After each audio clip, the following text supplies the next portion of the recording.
Bem-vindo a mais uma aula do GTMath. Nesse vídeo, vamos tratar da derivada da função exponencial. Então, para isso, vamos recordar importantes aspectos dessa função. Então, inicialmente, uma função exponencial é uma função cuja sua forma algébrica de se apresentar é da forma f de x ou y igual a elevado a x, considerando a base a uma constante positiva e diferente de 1. Então, a título de exemplos, essa base ela pode assumir qualquer valor real, desde que esteja dentro dessas condições, seja positivo e diferente de 1. Então, temos y igual a 5 elevado a x, ou mesmo um número irracional, y igual a raiz de 2 elevado a x. Pode, evidentemente, ser um número fracionário, y igual a 3 meios elevado a x, ou, como veremos adiante, a base mais importante das funções exponenciais é a base de número e, onde temos a função y igual a e elevado a x. Uma característica importante da função exponencial é quando ela ser crescente ou decrescente. Se a base a for maior que 1, então a função exponencial ela é crescente. Por outro lado, se a base da função exponencial é um número real entre 0 e 1, então a função exponencial é decrescente. Graficamente, considerando no primeiro caso a base a maior que 1, então o esboço do gráfico de uma função exponencial é uma curva que intercepta o eixo y no par de coordenadas 0 e 1, uma vez que, sendo f de x igual a elevado a x, e nesse caso temos com a maior que 1, já que a função é crescente, f de 0 é necessariamente a elevado a 0,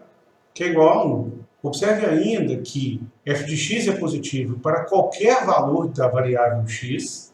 f de x é maior que 0 para todo x real, e ainda temos o limite de f de x quando x tende a menos infinito igual a 0,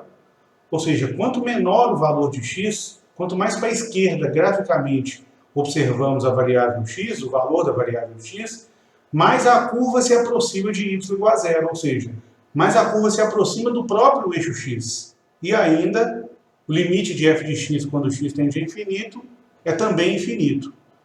Em outras palavras, quanto maior for o valor de x, maior será o valor de y. Graficamente, quando observamos o gráfico da esquerda para a direita,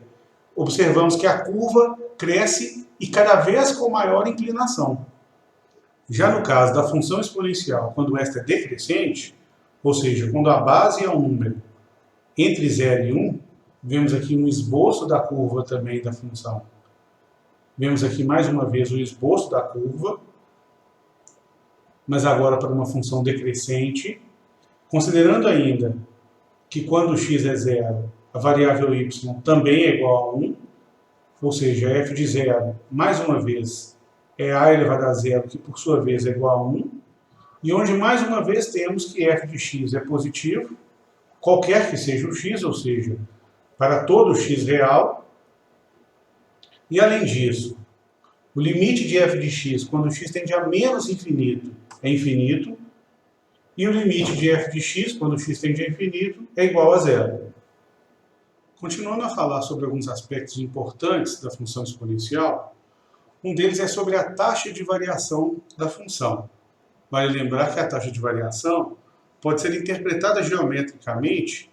como sendo a inclinação da reta secante ao gráfico da função em dois pontos dados. Assim, considerando dois pontos quaisquer, um deles de coordenadas x e f de x, e um segundo ponto de coordenadas x mais h com uma ordenada f de x mais h, então a taxa de variação dada como sendo ΔY sobre ΔX é igual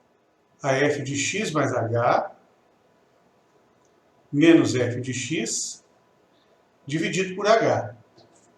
E calculando a taxa de variação para a função exponencial, ou seja, para quando temos f de x igual a elevado a x, para a base a sendo um número positivo e diferente de 1, temos a taxa de variação dada por a elevado a x mais h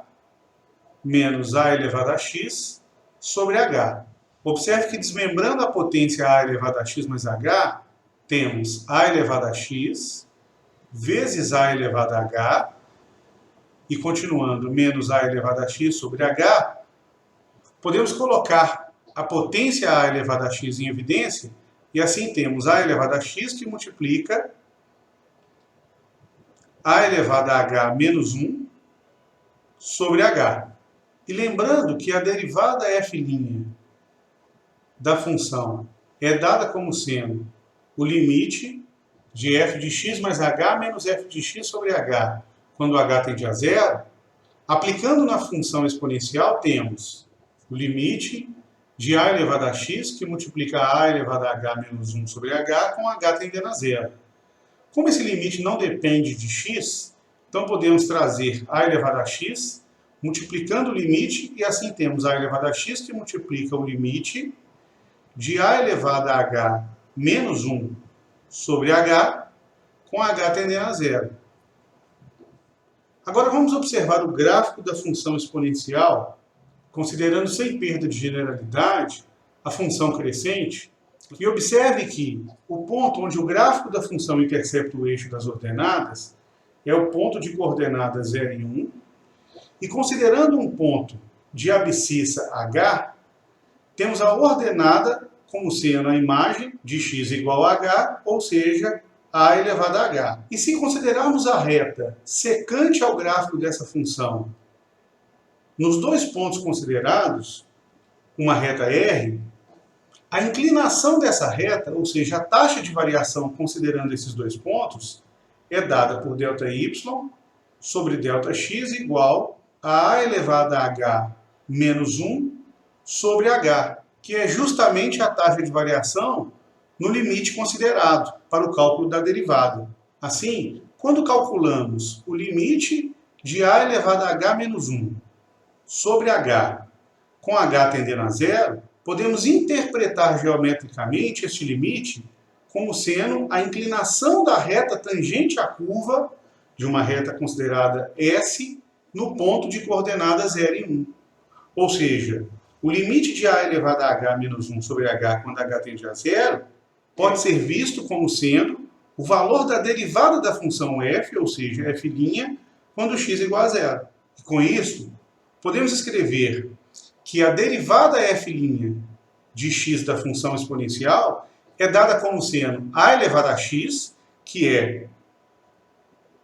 a própria f de x, multiplicada pela derivada da função no ponto onde x é igual a zero, ou seja, f' de zero.